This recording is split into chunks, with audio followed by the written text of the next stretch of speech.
के पौधे हैं या जो हम लोग, और इसकी पत्तियाँ नुकीली होती है, इसके ऊपर जो है वैक्स जमा रहा है, वैक्स की कोटिंग रहती है, लेकिन इसमें भी एसिड रेन होने की वजह से, एसिडिक रेन होने की वजह से वो वैक्सी मटेरियल ख़त्म हो रहा है और ये पौधा का पत्ता पीला पड़ते जा रहा है।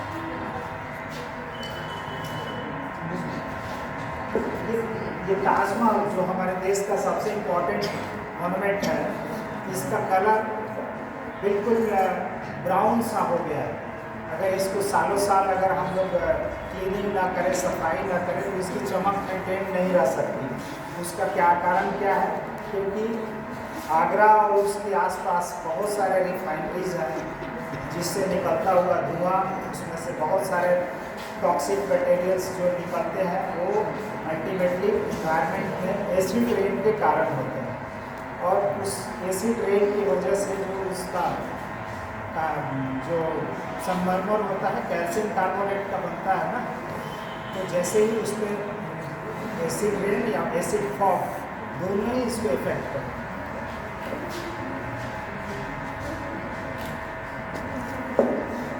ये पिक्चर उतना क्लियर नहीं है, मैं फिर भी समझा रहा हूँ।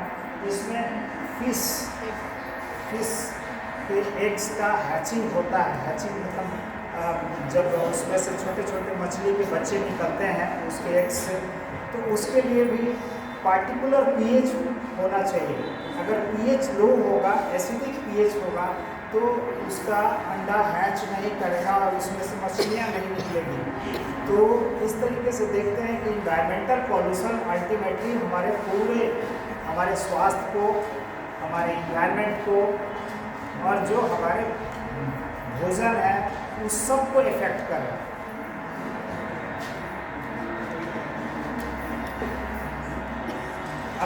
अभी तक तो मैंने घर के बाहर के पॉल्यूशन के बारे में चर्चा किया। अभी घर के अंदर के पॉल्यूशन कैसा होता है? घर के अंदर का पॉल्यूशन, ये देखिए एक लेडी जो है चूल्हे से खाना बना रही है, लकड़ी के चूल्हे पे, जिससे कि मेजर जो हमारे घरों में जैसे पहले गैस का चूल्हा नहीं था तो इस तरीके की कुकिंग होती थी, और इस तरीके की कुकिंग से बहुत ज़्यादा जो स्मोक निकलता है उससे बच्चे बूढ़े सब लोग इफेक्ट होते हैं। तो ये इंडोर पॉल्यूशन का सबसे बड़ा कारण है।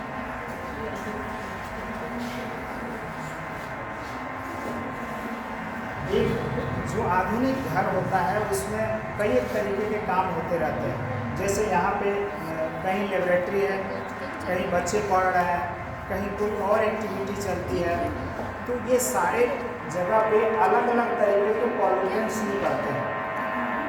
और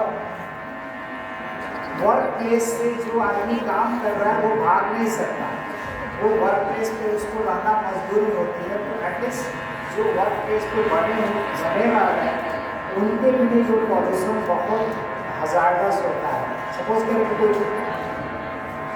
कोई आदमी दिन भर भट्ठी में काम कर रहा है, सोना गलाने का काम कर रहा है, वहाँ पे भट्ठी का काम होता है, वहाँ से जो गैस निकलता है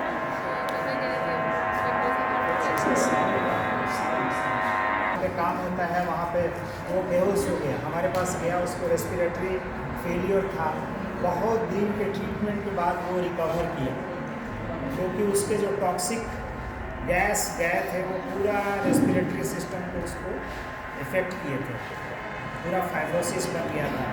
तो इस तरीके के हजार्ड होते रहते हैं वर्क प्लेस पे।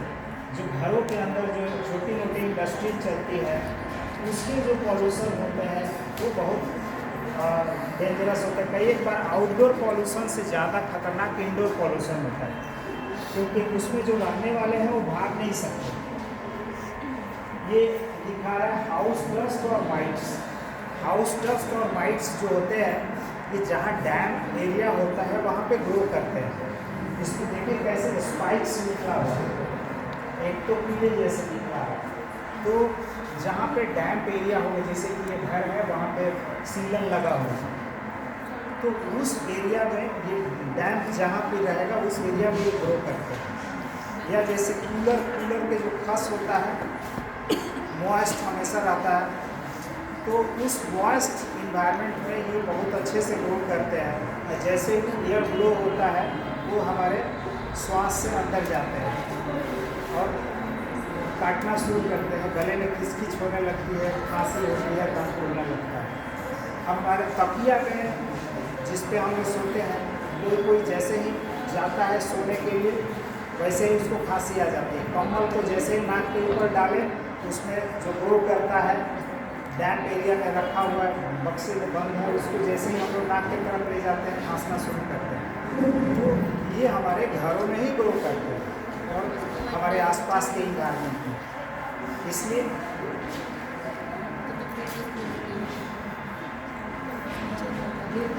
डिफरेंट टाइप के जो केमिकल्स हैं, जो वोलेटाइल केमिकल्स हैं, जो हमारे घरों में इस्तेमाल होने वाले चीज़ हैं, पेंट है, सेंट है, जो डिटर्जेंट है, हमारे बाथरूम को जो मॉपिंग के लिए जो इस्तेमाल होने वाले सामान, मॉपिंग में जो सामान इस्तेमाल होने वाले हैं जैसे फिनाइल है, लाइजॉल है, इसकी जो गंध निकलते हैं इससे भी घरों में पॉल्यूशन होता है।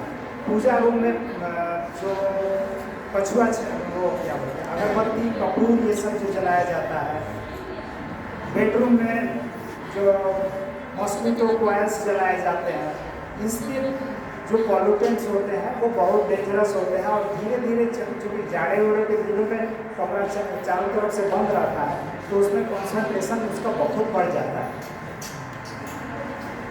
कार के अंदर कुछ लोग परफ्यूम की आदी होता है, परफ्यूम लगा के कार में रखता है, तो कार के अंदर भी बहुत ज़्यादा पॉल्यूशन रहता है। एसी चलता है लेकिन उसके अंदर पॉल्यूशन भी बहुत ज़्यादा रहता है।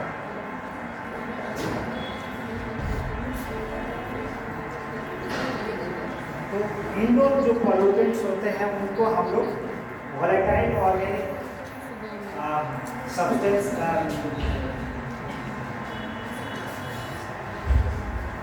वोलेटाइल ऑर्गेनिक कंपाउंड्स के रूप में देखते हैं, और जो आउटडोर के पॉल्यूटेंट्स होते हैं वो उसको हम लोग PM2 और इस पार्टिकुलेट मैटर के रूप में मेजर करते हैं, लेकिन both are equally important.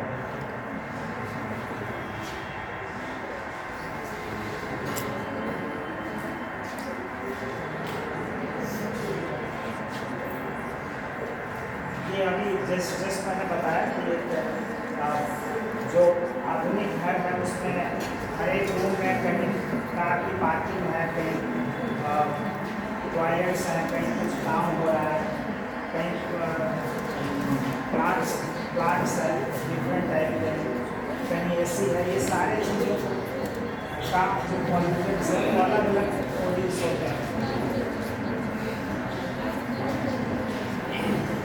Prevention कैसे कर सकते हैं? प्रिवेंशन में सबसे ज़रूरी है कि हम लोग ट्री प्लांट करें, पेड़ लगाएं, जितना हो सके अपने लिए लाइफ लॉन्ग ऑक्सीजन का व्यवस्था करें।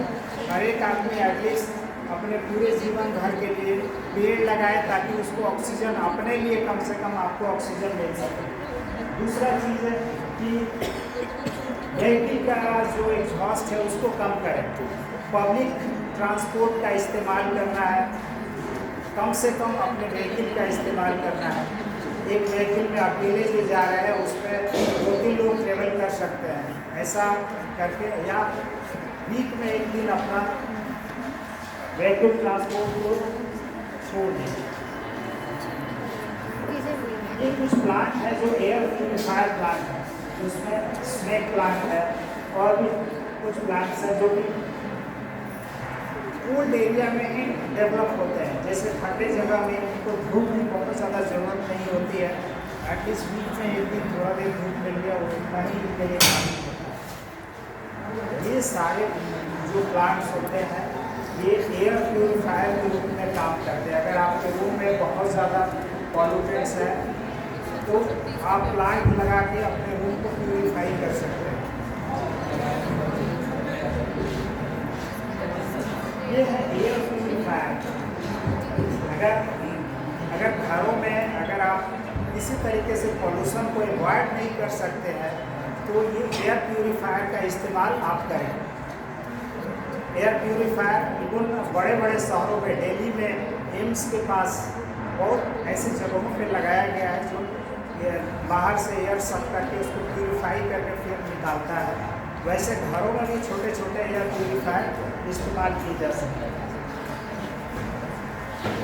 अल्टीमेटली अगर किसी भी मेजर से पॉल्यूशन से आप बच नहीं पा रहे हैं, वैसे सिचुएशन में आपको मास्क का इस्तेमाल करना पड़ेगा।